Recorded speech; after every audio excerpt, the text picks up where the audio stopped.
Enhancement Shaman is all about imbuing our weapons with the power of the elements to conquer our foes. And in the War Within for Season 1, I'm going to be showing you everything you need to know. And it will be in a beginner-friendly format, but it's also absolutely fine for veterans out there. So let's jump straight into it then and have a look first of all at our stats and stat priority. So we have our main stat, which is agility for Enhancement Shamans. The more of this we have, the more damage our attacks and abilities are going to do. The way we're going to get more agility is by getting a higher and higher eye level or gear level of gear. Do harder content, get a higher eye level of gear. That generally is the main way you want to look at it. This here is the stat priority that you can generally follow for an Enhancement Shaman, but getting a higher eye level of gear is always going to be better over looking at the stats of your secondaries. Speaking of secondaries, versatility very simply means you deal more damage and healing, but you also take less damage as well, and is a really great all-rounder stat. Mastery is a really interesting one. It increases your chance to trigger Stormbringer and Wind Fury weapon, and increases all fire, frost, and nature damage we deal. Stormbringer and Wind Fury weapon are enhancements that I'm going to be talking about more shortly in this video. And overall, we'll just be increasing the damage we do with more mastery. Stormbringer here, your special attacks have an X amount of chance to reset the remaining cooldown on your Storm Strike and cause your next Storm Strike to deal more damage. That is one of the abilities I will be showing you. Haste will increase our attack speed and spell casting speed. As you can see here, I'm attacking the target dummy. The more haste we have, the quicker those attacks are going to be. And when I use something like Lightning Bolt, that cast bar is going to happen quicker with the more haste we have. Critical Strike gives us a chance to do more damage. Looking quickly at our set bonus for this season, in Season 1 of the War Within, for the 2 set, our Storm Strike, Lava Lash, Ice Strike, and Crash Lightning spells deal more damage. And the 4 set bonus, activating Feral Spirits, summons an additional Feral Spirit. TLDR, some of our attacks are going to do more damage. And our Feral Spirit cooldown here, which generally summons 2 wolves to aid us in battle, will then actually summon 3 instead of 2. And I will be talking through how these are going to fit into your rotation shortly in this video. So now we're going to go through the utilities and sort of defensives, etc., that you can use as a shaman in, Season 1, Patch 11 of the War Within. Now, the ones I am showing you here, these are the most important utilities. That's not to say that it's a comprehensive list. There are more to use. These are the ones you'll be using the most and are most important, however. So what I would suggest that if you're a beginner or veteran alike, then you should just go through your spellbook and the left side of your talent tree, the shaman class talents, once you're really comfortable with your rotation, etc., and just see what else you have available. But generally, these ones are the main ones that you need to know about. So let's jump into it. First up on the left, we've got Thunderstorm. Cool down a bolt of lightning, as you can see here, causing a thunderstorm. It's going to deal amount of damage to everyone in a 10-yard radius. What the main thing it's going to do, though, is not the damage, but it's actually going to knock them away from you and then also slow them by 50%, and you can use it while stunned. So a great way of doing a bit of damage, knocking your enemies back and then slowing them down and getting them away from you. Water walking here, you can put on you or any allies, and quite simply, you can then walk on water, but damage will cancel that effect. This could be really useful whenever really you need to walk on water, which could be in raids, dungeons, or the open world, or battlegrounds. It really could be in any situation here. Wind Shear, this is a really, really important one on a 12-second cooldown. This is your interrupt or kick. If you hear someone saying the word kick, that just means interrupt. It's how we're going to interrupt our enemies' spellcasting. Literally, like, imagine I'm casting Lightning Bolt. I could interrupt that and the spell would not go off. It's interrupted. And I really want to hit home here how important using this is a lot in PvP, in Mythic Plus, sometimes in raiding. Veterans and beginners alike really overlook the importance. It can be make or break, especially in higher Mythic Plus keys, for example, whether you win or lose, to have you interrupted a certain spell. And interrupting as a group is so important. Hexing is another really interesting one. You're going to transform the victim into a frog and incapacitate them for an entire minute, but it does only work on beasts and humanoids. One of my favourite spells in the whole game, Ghost Wolf. We can use it without a cooldown, whenever the hell we like, indoors and outdoors. We can turn into a Ghost Wolf, as you can see here. And this is going to increase our movement speed by a whopping 40%. So you can use this on boss fights, in combat, inside. You know, you can use this in so many situations to speed up getting out of something, or getting from A to B in a certain boss fight, or just getting from A to B after a wipe. There are so many useful things for this, and it is honestly absolutely amazing. On the right then, we've got Nature Swiftness on a 1 minute cooldown. The next healing or damaging nature spell you cast is instant cast and costs no mana. So if I cost like my lightning bolt, you can see it's instant, rather than having to actually cast the entire spell like we have here. Then we've got a big defensive Earth Elemental, as you can see it here. Calls forth a greater Earth Elemental to protect you and your allies for 1.2 minutes. While this elemental is active, and this is my favourite thing about the ability, your maximum health is increased by 15%. So you can actually use this, like if you know the boss is going to do a big, huge attack on you and it might kill you, well, we can use this Earth Elemental to actually add more to our health, therefore lessening the chance that will happen. We've got Spirit Walk here, again on a 1 minute cooldown, removing all movement impairing effects and increasing your movement speed by 60% for 8 seconds. Another great cooldown there. If something, you know, sticks us in the mud, if you will, we can get out and then really speed up. And lastly, this is completely new to the War Within for Shamans, we get Sky Fury. Harness the Fury of the Wind Lord to grant a target ally 2% mastery, the stat that we spoke about earlier, and empower their auto attacks to have a 20% chance to instantly strike again for an hour. If the target is in your party or raid, it will do it to everyone. This is a new group and raid-wide buff that we now get as Shamans, which is phenomenal. Absolutely phenomenal. I'm so glad they've added this in. The last one I want to talk about, which you may be aware of, is Bloodlust, increasing the haste of all party and raid members by 30% for 40 seconds. And this is on a 10-minute cooldown, and you can see here, like, my lightning bolts are now a lot faster. Everything is going to be a lot faster. This is generally known as the biggest cooldown in the game. If you're a beginner, you may not be aware of it. Shamans have it, evokers have it, hunters have it, mages have it, and you will all share that cooldown. If one of you uses it, the others will be on cooldown as well. So you're generally going to use this when your raid leader or group leader tells you, or just ask them, when would you like me to use it? Because this is like the biggest cooldown that literally is in the game. It is huge, absolutely huge. And that is all of the main utilities and kind of defensives I think you need to be aware of in the War Within as a shaman. Again, do look through the spell book when you are, you know, more familiar with the spec. You know, we've got a lot of totems that we can use, like Windrush Totem's a good one. Let me just show you that one. You know, we've got loads of totems, like we can place this one, and when you walk through it, you know, you're partying, you are all sped up.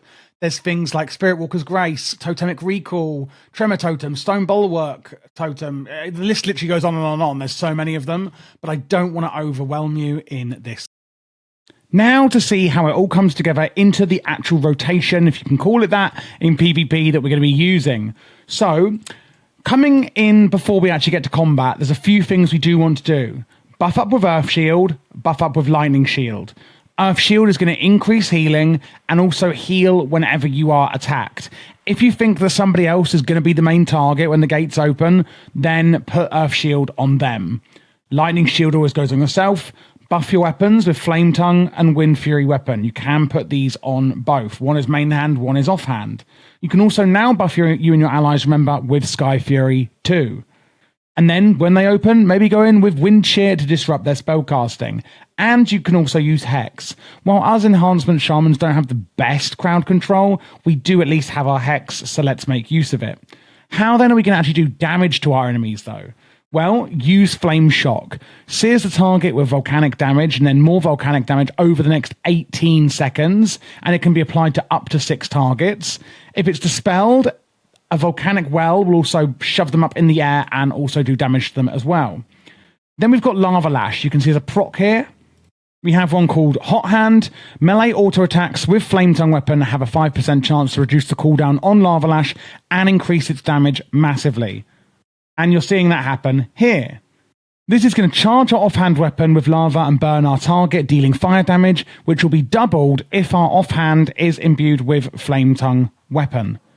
Lava Lash is also going to spread your flame shock from your target to nearby targets as well.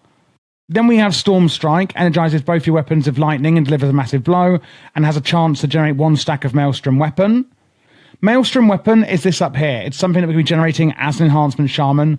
Your next damage or healing spell has its cast time reduced completely and damage is increased massively. And we're going to be wanting to use these abilities to actually generate Maelstrom weapon. How we're going to spend it is our lightning bolt, but only at this kind of top priority if it is actually turned into something called Tempest.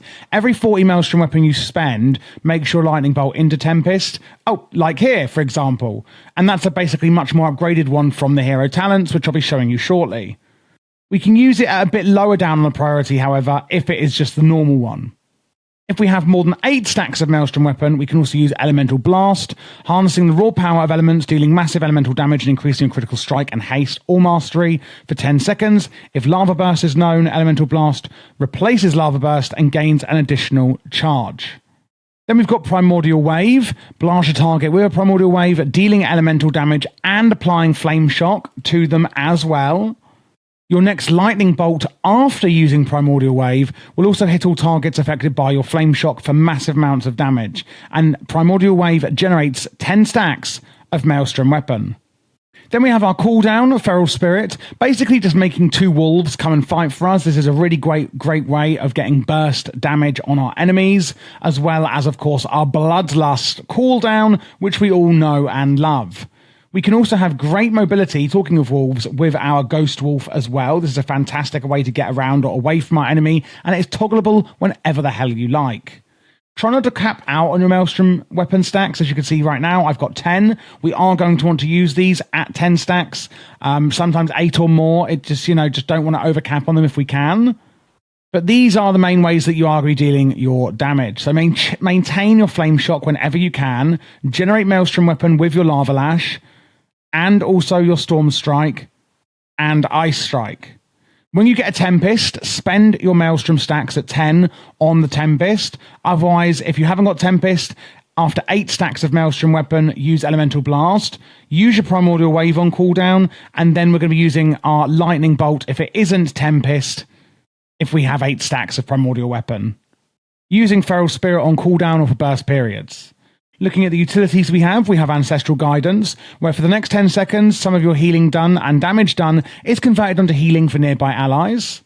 We've got Greater Purge, which will remove 2 beneficial magic effects from our enemies. And then my favourite, Lightning Lasso. It's channeled and you can move around with it while you're channeling, grips the target in lightning, stunning them and dealing damage. So you can stun them and get them lassoed while another member goes in and bursts them maybe. Looking at the few totems we'll be using, we have the Bulwark one, which will make a massive absorb shield. Tremor Totem, removing charm, fear, and sleep effects on you and your allies. Thunderstorm is a great way of doing a bit of damage, but massively reducing their movement speed. For a bit of instant healing, we've got Healing Stream Totem. That's going to heal passively. And then my favourite is Earth Grab Totem, which you can put out here, and it will pulse, basically incapacitating your enemies, as you can see here, stopping them in their tracks. And that is the main way we are going to be actually playing as an Enhancement Shaman in PvP for the War Within. Now let's have a look at those hero talents. So in this build, we are going with the Stormbringer talent tree. It's a fairly straightforward one, actually, compared to some hero talents. Stormbringers harness the power of the storm, enhancing their dominion over lightning and shaping it to their will. How fabulous for them. So we do gain Tempest as our keystone talent. Every 40 Maelstrom weapon that you spend replaces your next lightning bolt with Tempest. What does Tempest do? Well, it's going to deal damage to your target and damage to your other enemy targets that are nearby too. Going down the left side of it then, unlimited power. Spending Maelstrom weapon stacks grants you some haste. Hurrah. Lightning Bolt and Chain Lightning have a chance to refund some Maelstrom weapon stacks, which is really nice, helping up speed, how fast we're going through the rotation of our Maelstrom. Crash Lightning, Chain Lightning, and Earthquake deal more damage. On the middle, increases the critical strike chance of your nature damage spells and your critical strike damage of your nature spells. Very simple. This one here is basically, have you got one target or multiple targets? Storm Swell. When Tempest only strikes a single target, gain some Maelstrom. When Tempest strikes more than one target, your next 2 Chain Lightning spells are instant cast and deal more damage. Again, single target, multi-target. Conductive Energy, gain the effects of Lightning Rod. Lightning Bolt, Elemental Blast, and Chain Lightning make your target a Lightning Rod. Lightning Rods take 10% of all damage you deal with Lightning Bolt and Chain Lightning. So if you damage anyone else, they will also take some damage from it. Shocking Grasp, your nature damage critical strikes reduce the target's movement speed. Some great utility there. Rolling Thunder, Tempest summons a Nature Feral Spirit. So again, adding into that with the rotation that we're already doing with our summoning, which is really nice. And then we have our last choice node, Nature's Protection. Target struck by your Tempest deal less damage to you. Or you can go Surging Currents. After using Tempest, your next Chain Healing Surge will be instant. Now, we're not really doing much healing unless you're going to use that for yourself. I would go for Nature's Protection, where basically anyone that are struck by it will do less damage to you. Lastly, we have Awakening Storms. Storm Strike, Lightning Bolt, and Chain Lightning have a chance to strike your target for nature damage. Every 3 times it occurs, your next Lightning Bolt will be replaced by Tempest. So passively, it's making the Tempest effect on your Lightning Bolt happen a bit more often than it previously was. And that really is all there is to it. Stormbringer is really quite straightforward. It doesn't really change anything we're doing in the rotation, and it's quite nice. It's, making us very lightning based, which I like. Finally, moving on to the enchants we're going to use. A few things have changed in the War Within. We've got the Nerubian Gem Weavers. These are how you're going to add sockets to your gear from the weekly vault. We've got one on the head, wrist, and waist. And also you can now add 2 sockets to your neck and each ring, rather than just 3 on the neck, with the magnificent jeweler settings. So 2 on the neck, 2 on the ring, 2 on the ring.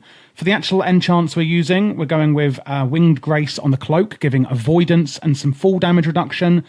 Main stats are on the chest with Crystalline Radiance. Avoidance on the wrist. Stormbound Armor Kit will give primary stat on your legs. Scout's March on the feet will give, what's it called? Movement speed increase. Mastery on both your rings, and Authority of the Depths on each of your weapons. This weapon enchant, basically, when you're doing damage, it has a chance to do shadow damage, and it can deepen, which I think just means stacks, 3 times. So it can stack up, and it's a really, really great weapon, especially as we're dual wielding as an Enhancement Shaman, meaning we can basically get double the effect from this enchant. For the consumables, we're going with, you can go with Tempered Swiftness for the File or Flask for max DPS.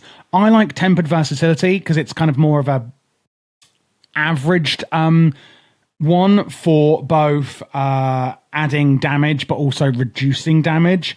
Feast of the Divine Day as your feast. Tempered Potion will give you any of your secondary stats that you don't have on your flask. Healing Potion, obviously. Wind Fury and Flame Tongue is going to be the weapon oils. Usually other specs, they can actually add a weapon oil that you can buy in the auction house, but as Enhancement Shaman, we have our own, which are better, of course, which I've already gone through. Crystallized Augment Rune being the Augment Rune, and then the Gem is really interesting. So this epic one adds primary stats, but it also means that for each different coloured gem you have, it will give you more critical effect at 0.15% each. If you've got an Onyx, a Ruby, a Sapphire, and an Emerald, you'll get 0.6% increased critical effect, whereas if you only use one colour, you'll only get 0.15%. Once you've used one of each colour, then you can go crazy and do what you want with the rest of the sockets, however. Thank you so much for watching this guide. I hope it was really useful for you in the War Within Season 1, whether it was for Mythic Plus or raiding. If you do have any questions, I'll be happy to help. My Patreon is in the description below, and that is where you can find my LVUI profiles, which I'll show you in a second.